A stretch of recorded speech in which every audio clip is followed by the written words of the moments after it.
കേരളത്തിലെ കായികപ്രേമികൾ വലിയ ആവേശത്തോടെ കാത്തിരുന്ന ഒരു നിമിഷം ലിയോണൽ മെസ്സി കേരളത്തിലേക്ക് വരുമോ എന്നതായിരുന്നു. എന്തായാലും അത് ഉണ്ടാകില്ല എന്ന് തന്നെ ഈ നിമിഷം പറയാമെന്ന് തോന്നുന്നു. ഈ വർഷത്തിലേക്ക് എന്നല്ല, ഈ അടുത്ത കാലത്തൊന്നും മെസ്സി വരാനുള്ള സാധ്യതയില്ല എന്ന് തന്നെയാണ് ഇപ്പോൾ നമുക്ക് പറയാനാവുക. അതോടൊപ്പം തന്നെ ഈ കായിക വകുപ്പും കായിക മന്ത്രിയും കേരളത്തിലെ ഫുട്ബോൾ പ്രേമികളെ പറഞ്ഞു പറ്റിക്കുകയായിരുന്നു.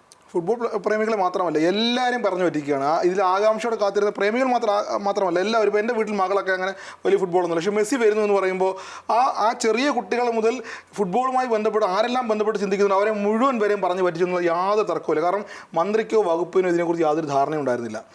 ഏതോ ഒരു സ്പോൺസറെ കണ്ടെത്തി എന്ന് പറയുന്നു, ആ സ്പോൺസർ കുറേ കാലം ഇതിൻ്റെ പിന്നാലെ നടക്കുന്നു. കായിക വകുപ്പ് എന്നൊരു വകുപ്പ് സംസ്ഥാനത്തുണ്ട് എന്ന് നമുക്കറിയാം, അത് മേള നടത്തുന്നുണ്ട്, അങ്ങനെ പല പരിപാടിയുണ്ട്. പക്ഷേ ഈ മെസ്സിയെ കൊണ്ടുവരാൻ, മെസ്സി ഒരു ചെറിയ പേരല്ല, ആ പേര് മാത്രമല്ല ആ രാജ്യം തന്നെ ഇങ്ങോട്ട് വരണം. അത് മാത്രമല്ല രജീഷ് പറഞ്ഞ പോലെ ഈ അർജന്റീന വരുമ്പോൾ അർജന്റീന മാത്രം മെസ്സി മാത്രം കളിച്ചാൽ പോരല്ലോ, മറ്റേതെങ്കിലും രാജ്യം കൂടി വരണം. അതിനെക്കുറിച്ചൊന്നും യാതൊരു ധാരണയും ഉണ്ടായിട്ടില്ല. ഏത് രാജ്യം കളിക്കുമായിരുന്നു?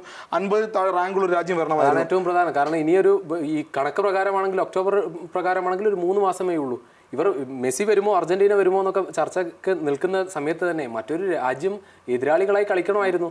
2 മത്സരം തീരുമാനിച്ചാൽ മറ്റൊരു രണ്ടാമത്തെ രാജ്യത്തെ തീരുമാനിക്കണോ, ഏഷ്യൻ രാജ്യങ്ങളെ തന്നെ തീരുമാനിച്ചാൽ ഒരുപക്ഷെ ഇവർക്ക് അത്തരം ചർച്ചകളിലേക്ക് പോകണമായിരുന്നു. അതൊന്നും ഉണ്ടായിരുന്നില്ല.